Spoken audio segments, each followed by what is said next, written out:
Shalom, selamat pagi jemaat Tuhan. Berjumpa kembali dalam doa pagi online. Bapa, kupersembahkan tubuhku.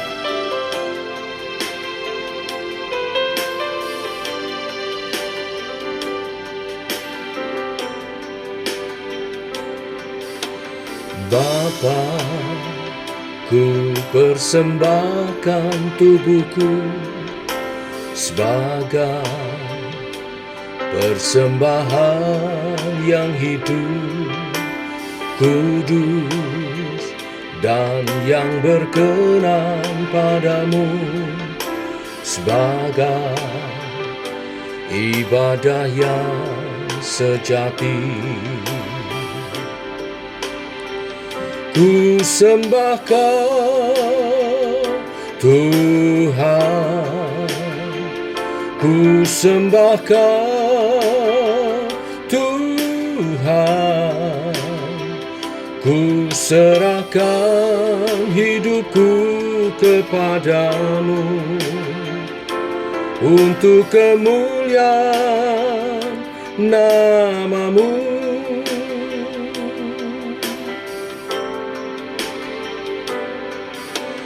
Bapa, ku persembahkan tubuhku sebagai persembahan yang hidup, kudus, dan yang berkenan padamu, sebagai ibadah yang sejati. Ku sembahkan Tuhan, ku sembahkan Tuhan, ku serahkan hidupku kepadamu untuk kemuliaan nama-Mu.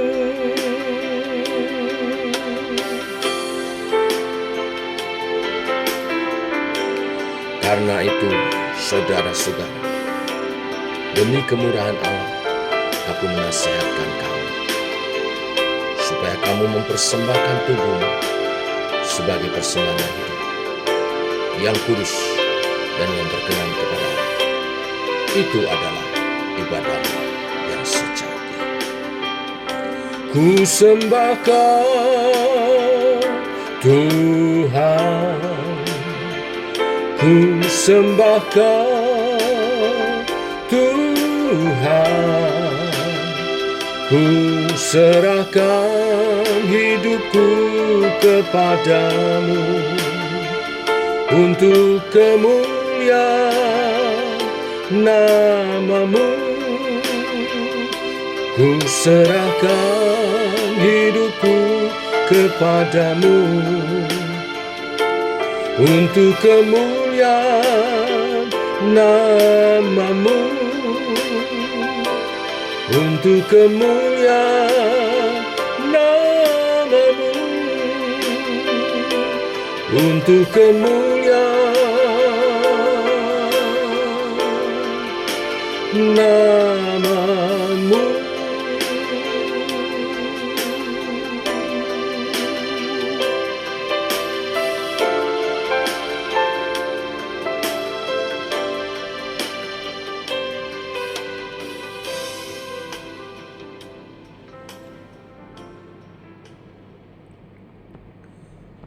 Tiba waktunya untuk kami merenungkan firman. Firman-Mu-lah suluh dan terang bagi jalan kami. Berfirman Tuhan, terangi jalan kami, tuntun langkah kami oleh kebenaran firman yang sebentar kami renungkan. Dalam nama Tuhan Yesus Kristus. Amin. Bapak Ibu, kita lanjutkan renungan firman Tuhan pada pagi hari ini. 1 Korintus pasal 6 ayat 12 sampai dengan yang ke-20 melanjutkan, kamu bait Roh Kudus. Hari ini lebih menekankan kepada tubuhmu bait Roh Kudus. Demikian firman Tuhan. 1 Korintus 6 ayat 12 saya mulai. Segala sesuatu halal bagiku, tetapi bukan semuanya berguna. Segala sesuatu halal bagiku, tetapi aku tidak membiarkan diriku diperhamba oleh suatu apapun. Makanan adalah untuk perut, dan perut untuk makanan, tetapi kedua-duanya akan dibinasakan Allah. Tetapi tubuh bukanlah untuk percabulan, melainkan untuk Tuhan, dan Tuhan untuk tubuh. Allah yang membangkitkan Tuhan akan membangkitkan kita juga oleh kuasa-Nya. Tidak tahukah kamu bahwa tubuhmu adalah anggota Kristus? Akan kuambilkah anggota Kristus untuk menyerahkan kepada percabulan? Sekali-kali tidak. Atau tidak tahukah kamu bahwa siapa yang mengikatkan dirinya pada perempuan cabul menjadi satu tubuh dengan dia? Sebab demikianlah kata Nats, keduanya akan menjadi satu daging. Tetapi siapa yang mengikatkan dirinya pada Tuhan menjadi satu roh dengan dia. Jauhkanlah dirimu dari percabulan. Setiap dosa lain yang dilakukan manusia terjadi di luar dirinya, tetapi orang yang melakukan percabulan berdosa terhadap dirinya sendiri. Atau tidak tahukah kamu bahwa tubuhmu adalah bait Roh Kudus yang diam di dalam kamu, Roh Kudus yang kamu peroleh dari Allah, dan bahwa kamu bukan milik kamu sendiri, sebab kamu telah dibeli dan harganya telah lunas dibayar. Karena itu muliakanlah Allah dengan tubuhmu. Amin. Sampai di sini pembacaan kita. Bapak Ibu jemaat Tuhan, segala sesuatu halal bagiku. Mungkin timbul dari pemahaman bahwa kita telah dibebaskan, kita telah ditebus oleh darah Kristus, lalu kita tidak ada segala sesuatu yang memperhamba kita lagi, kita bebas sebebas-bebasnya. Rasul Paulus mengingatkan supaya tidak kebablasan dan tersesat dengan mengatakan bahwa tubuhmu itu bait Roh Kudus. Artinya walaupun segala sesuatu halal bagi kita, kita mesti menyadari bahwa Allah Roh Kudus berdiam dalam kita. Dan pribadi yang agung, yang mulia, Tuhan Allah kita, tentu harus dihormati. Seperti kalau kita kedatangan tamu yang agung, kita tentu menjaga diri kita sedemikian rupa, mempersiapkan sedemikian rupa. Apalagi kalau tamu yang agung itu mau tinggal bersama dengan kita. Nah, artinya walaupun segala sesuatu halal, kita mesti memakai tubuh kita, memperlakukan tubuh kita itu dengan benar sesuai daripada tuntunan Allah Roh Kudus sendiri. Dan Paulus menjelaskan hal itu. Yang pertama, kita mesti memberi filter kepada segala sesuatu yang halal itu dengan yang pertama, apakah berguna? Yang kedua, apakah memperhamba?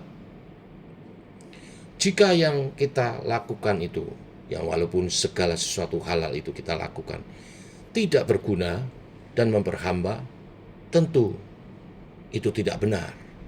Dan itu sama dengan dosa. Dan itu bertentangan dengan kekudusan Tuhan. Yang kedua, Paulus hendak mengingatkan bahwa tubuh kita adalah anggota Kristus. Saya kutip sekali lagi ayat 15 dan seterusnya. Tidak tahukah kamu bahwa tubuhmu adalah anggota Kristus? Akan kuambilkah anggota Kristus untuk menyerahkannya kepada pelacur?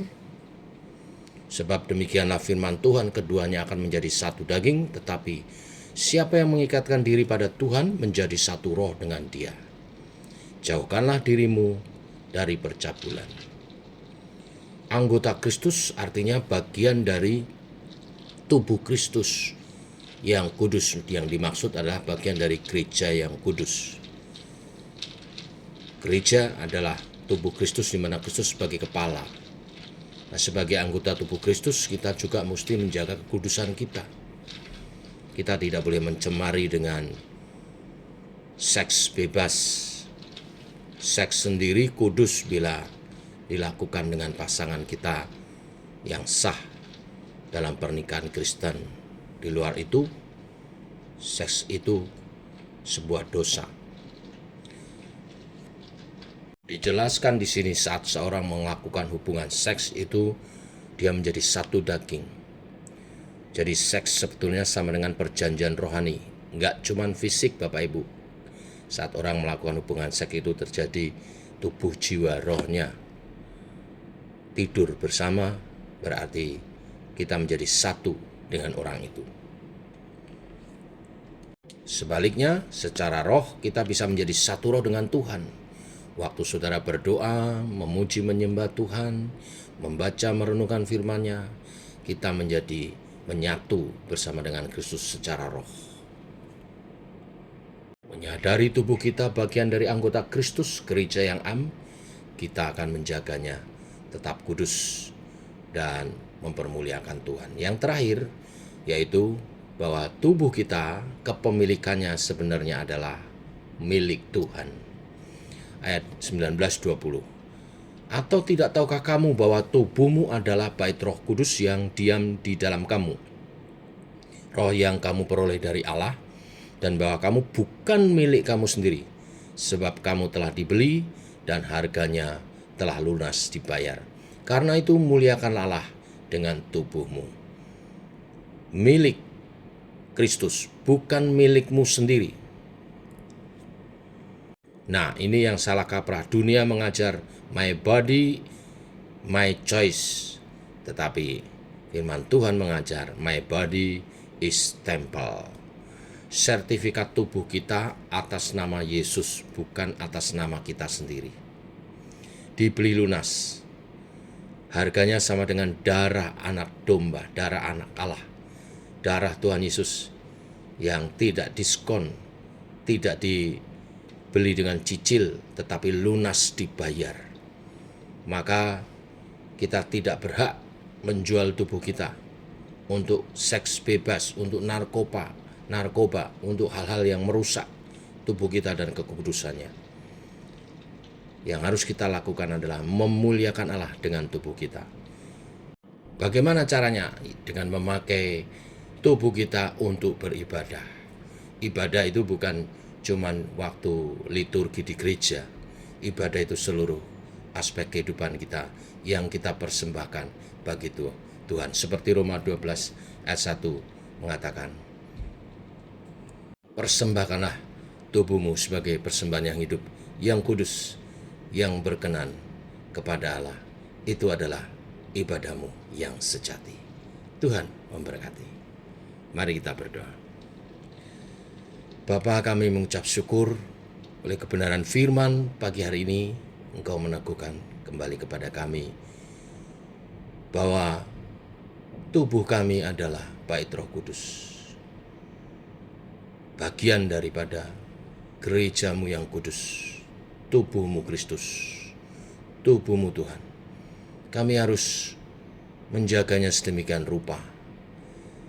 Memang dalam Kristus kami telah dibebaskan dari segala macam perhambaan, tetapi bukan untuk memakai tubuh kami sebebas-bebasnya untuk dosa, tetapi kami memakai tubuh kami hanya untuk kemuliaan Tuhan.